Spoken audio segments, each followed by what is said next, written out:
আখি আর সুমি দুই বান্ধবী। তাদের দুজনের বাড়ি পাশাপাশি ছিল, তাই তারা সব সময় একসাথেই থাকতো। একদিন সকালবেলা,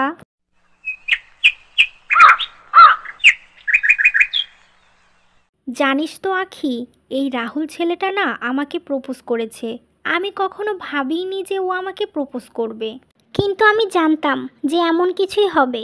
কারণ প্রতিদিন স্কুলে যাওয়ার সময় তোর দিকে হাঁ করে তাকিয়ে থাকতো। তখনই আমি বুঝতাম যে রাহুল তোকে পছন্দ করে, কিন্তু আমি তখন কিছু তোকে বলিনি, কারণ আমার মনে কনফিউশন ছিল। তাহলে আমি এখন কি করব সেটাই বুঝতে পারছি না। আমার বাবা তো মধ্যবিত্ত, কিন্তু ওরা তো অনেক ধনী। ওর সাথে কি আমাকে মানাবে বল?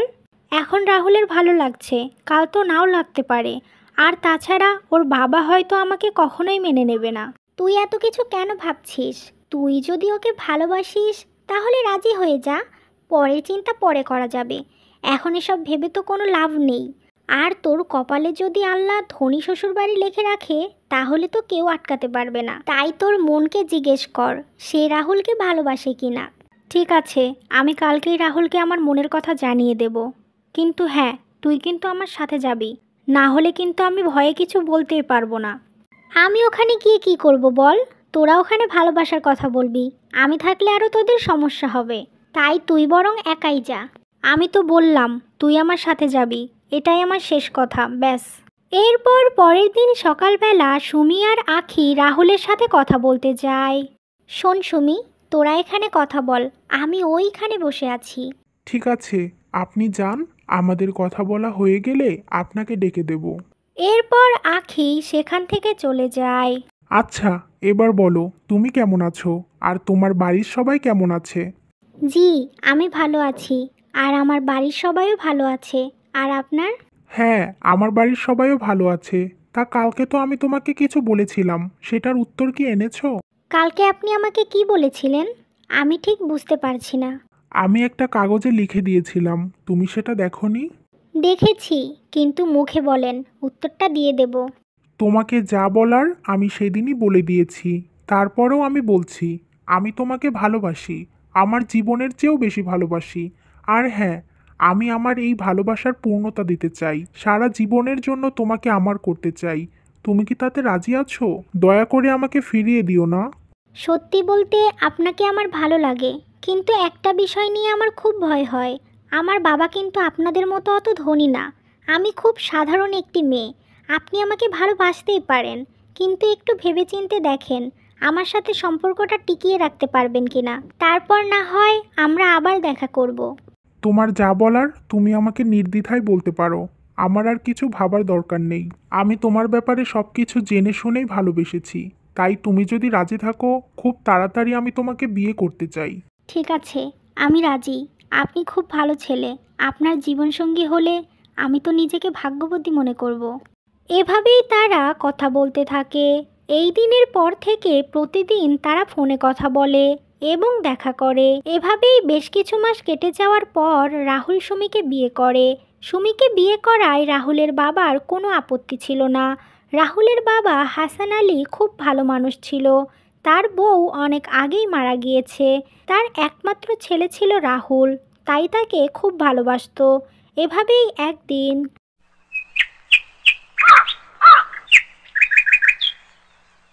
বৌমা, খুব সুন্দর রান্না করেছো তুমি। অনেক দিন পরে এত ভালো খাবার খেলাম। মনে হচ্ছে আমার মায়ের হাতের রান্না। কি যে বলেন বাবা, আপনার মায়ের মতো কি আর আমি হতে পারবো? কিন্তু চেষ্টা করব আপনাদের সবাইকে ভালো রাখার। ঠিক আছে মা, এইটুকুই যথেষ্ট। তুমি এখন খেয়ে নাও, অনেক দেরি হয়ে গেছে। আচ্ছা বাবা, আপনারা খাওয়া শেষ করুন, আমি খাচ্ছি। এভাবেই সুমি সুখে সংসার করতে থাকে। একদিন সে তার বাবার বাড়ি বেড়াতে যায়। তখন সেখানে আখি আসে। সুমি, তুই এসেছিস? তোকে কতদিন দেখি না। কেমন আছিস তুই? আমি খুব ভালো আছি। তুই কেমন আছিস? আমার কথা ছাড়, কিন্তু তুই যে ভালো থাকবি সেটা আমি জানি। কারণ তুই তো অনেক বড় লোক শ্বশুরবাড়ি পেয়েছিস। কত বড় বাড়ি, তোদের কতগুলো গাড়ি। তোর কপালটা অনেক ভালো রে। তুই শুধু টাকাগুলোই দেখবি, তাদের ভালোবাসাগুলো দেখবি না? আমার শ্বশুর আর আমার স্বামী আমাকে খুব ভালোবাসে, খুব যত্ন করে। ওদের ভালোবাসার কাছে টাকা পয়সা কিছুই না রে। শোন, ভালোবাসা যতই থাকুক, টাকা পয়সা না থাকলে ভালোবাসা আসে না। যাই হোক, আমার কপালটা তো পোড়া। কি গরিব লোকের সাথে বিয়ে আসে জানিস, মনে হচ্ছে আমি মরেই যাই। কি বলছিস এসব? শোন, গরিব ধনী দিয়ে কিছু হয় না। তুই শুধু দেখবি ছেলেটা কেমন, সে তোকে যত্নে রাখতে পারবে কিনা। আচ্ছা ছাড় এসব, এগুলো বলে আরও তোর মনটা খারাপ করে দিলাম। তুই এবার এটা বল, এখানে কি কয়েকদিন থাকবি? না রে, আমি কালকেই চলে যাব। তুই তো জানিস আমার শাশুড়ি মারা গেছে। আমার শ্বশুর একাই ও বাড়িতে থাকে। তাকে ওভাবে একা রেখে আমি কি এখানে আনন্দ করতে পারি? হ্যাঁ তা ঠিক, কিন্তু তোর শ্বশুর আরেকটা বিয়ে করলেই তো পারে। তার টাকা পয়সার তো আর কোনো অভাব নেই। সে চাইলে হাজারো সুন্দরী নারী তাকে বিয়ে করবে। না রে আখি, আমার শ্বশুর অন্যরকম মানুষ। সে হয়তো আর বিয়ে করবে না, কারণ রাহুল সেই ছোট থাকতে তার মা মারা গেছে, তখনই বিয়ে করেনি, তাই এখনও বিয়ে করবে না হয়তো। এভাবেই তারা দুই বান্ধবী কথা বলতে থাকে। এভাবেই কেটে যায় বেশ কয়েক মাস। একদিন সুমি তার শ্বশুরকে গভীর রাতের বেলা ফোনে কথা বলতে দেখে আর বলে, এ কি, বাবা এত রাতে কার সাথে কথা বলছে, তাও আবার এত আনন্দ নিয়ে। যাই হোক, এসব নিয়ে ভেবে আমার লাভ নেই। যাই, পানিটা নিয়ে ঘরে যাই। এরপর সুমি ঘরে যায়। সকালবেলা রাহুল খাবার খেয়ে অফিসে যায় আর হাসান আলী ফোন নিয়ে ব্যস্ত থাকে। বাবা, আপনি খাবেন না? আমি তো আপনার খাবারটা বেড়ে রেখেছি। খাবারটা খেয়ে নিন, তারপর তো আপনার আবার ওষুধ খেতে হবে। হ্যাঁ বৌমা, আমি খাবো। তুমি বরং খেয়ে নাও, আমি একটু পরে খেয়ে ওষুধ খেয়ে নেব। ঠিক আছে বাবা, আপনি তাড়াতাড়ি খেয়ে নেবেন, না হলে আবার আপনার কিন্তু শরীর খারাপ হবে। এই বলে সুমি চলে যায়। এরপর রাতের বেলা সেদিনের মতোই হাসান আলীকে সুমি হেসে হেসে ফোনে কথা বলতে দেখে। এই কারণে সুমির মনে অনেক প্রশ্ন জাগে। তাই সে রাহুলকে বলে, শোনো না, তোমার সাথে আমার একটা কথা আছে। আমি কথাগুলো না বলে আর পারছি না। তুমি যদি কিছু না মনে করো তাহলে বলতে পারি। হ্যাঁ সুমি, বলো না। আমার কাছে কথা বলতে আবার তোমার সংকোচ হচ্ছে কেন? বলো তুমি, আমি কিছুই মনে করব না। বাবাকে আমি বেশ কিছুদিন হলো দেখছি সব সময় ফোনে কথা বলে, আবার কাকে যেন মেসেজ করে। সময় মতো খাবারও খায় না, আবার বাবার সাজগোজও বদলে গেছে। আমি এসবের মানে কিছুই বুঝতে পারছি না। বাবা তো আগে এমন করতো না। সুমি, তুমি এত টেনশন করছো কেন? হয়তো বাবা কোনো জরুরি দরকারে ফোনে কথা বলে। তুমি তো জানো আমাদের একটা কোম্পানি আছে, সেটা বাবাই দেখাশোনা করে। হয়তো এখন একটু চাপ আছে, তাই ম্যানেজারের সাথে একটু বেশি বেশি কথা বলছে। আরে না গো, আমি এটা হলে তো বুঝতে পারতাম, কিন্তু বাবা তো গভীর রাতের বেলা হেসে হেসে কথা বলে। ম্যানেজারের সাথে তো আর মাঝরাতে কথা বলবে না। কি বলছো? মাঝরাতে বাবা ফোনে কথা বলে? আচ্ছা, আমি বিষয়টা দেখছি। কালকে সকালেই বাবাকে জিজ্ঞেস করব। কি বলছো তুমি? বাবাকে তুমি এই প্রশ্নটা করতে পারো না। যখন সময় হবে তখন আমরা সব কিছু জানতে পারবো। তাই বাবাকে এখন তোমার কিছু বলার দরকার নেই। আচ্ছা, ঠিক আছে। চলো এবার ঘুমিয়ে পড়ি, অনেক তো রাত হলো। এরপর তারা ঘুমাতে যায়। বৌমা, তোমার এত সব কাজ করতে অনেক কষ্ট হয়ে যায় তাই না? এই পুরো বাড়িটার দায়িত্ব তো এখন তোমার উপরে। না না, কষ্ট হবে কেন? আমার তো কাজ করতে খুবই ভালো লাগে। সব মেয়েরই তার নিজের সংসারের কাজ করতে হয় বাবা। হ্যাঁ, তা তো করতেই হয়, কিন্তু আমি চাই আমার বৌমার একটু কষ্টটা কম হোক। তাই খুব তাড়াতাড়ি তোমার সাহায্য করার জন্য কেউ আসবে। এই কথা শুনে রাহুল আর সুমি খুবই অবাক হয়, কিন্তু কেউ হাসান আলীকে কিছু জিজ্ঞেস করে না। এরপর হাসান আলী খাওয়া শেষ করে ঘরে চলে যায়। এভাবেই দিন কাটতে থাকে। বৌমা, রাহুল, শোনো, তোমরা আমার সাথে একটু বাইরে এসো, তোমাদের জন্য সারপ্রাইজ আছে। কি সারপ্রাইজ বাবা? আগে নিচে চলো, তোমরা দেখতে পাবে। এরপর তারা নিচে যায় আর দেখে বউ সেজে আখি দাঁড়িয়ে আছে। এটা দেখে রাহুল আর সুমি খুবই অবাক হয় আর বলে, এ কি আখি, তুই এ বাড়িতে বউ সেজে এসেছিস কেন? তোর কি আজকে বিয়ে? বৌমা, তুমি আখিকে চেনো? ও তোমার কি হয়? বাবা, ও আমার ছোটবেলার বান্ধবী, কিন্তু ওকে আপনি এ বাড়িতে কেন নিয়ে এসেছেন? শোন সুমি, আমাকে তুই আর এভাবে বলতে পারিস না। ও সরি, তুমি। তোমার এই বাড়িতে যতটা অধিকার আছে ঠিক ততটা অধিকার আমারও আছে, কারণ আমি তোমার শাশুড়ি। আমি মিস্টার হাসান আলীকে বিয়ে করেছি, তাই আজ থেকে আমাকে সম্মান দিয়ে কথা বলো, কেমন? হ্যাঁ বৌমা, আখি তোমার শাশুড়ি, তাই তুমি আজ থেকে ওকে আর তুই করে কথা বলবে না। আগে যা ছিলে সেটা ভুলে যাও। বাবা, তুমি এটা কি করেছো? তুমি আর দেশে মেয়ে পাওনি, শেষমেশ সুমির বান্ধবীকে বিয়ে করলে। আর তাছাড়া আখি তো তোমার থেকে বয়সে অনেক ছোট। এটা তুমি ঠিক করনি বাবা। রাহুল, আখি তোমার মা, তাই তুমি ওকে মা বলে ডাকবে। আর আমি তোমার থেকেও বয়সে অনেক বড়, তাই আমাকে কোনো জ্ঞান দিতে হবে না। আর বৌমা, তুমি তোমার শাশুড়িকে ঘরে নিয়ে যাও। এই কথা শুনে রাহুল রেগে সেখান থেকে চলে যায় আর সুমি আখিকে ঘরে নিয়ে যায়।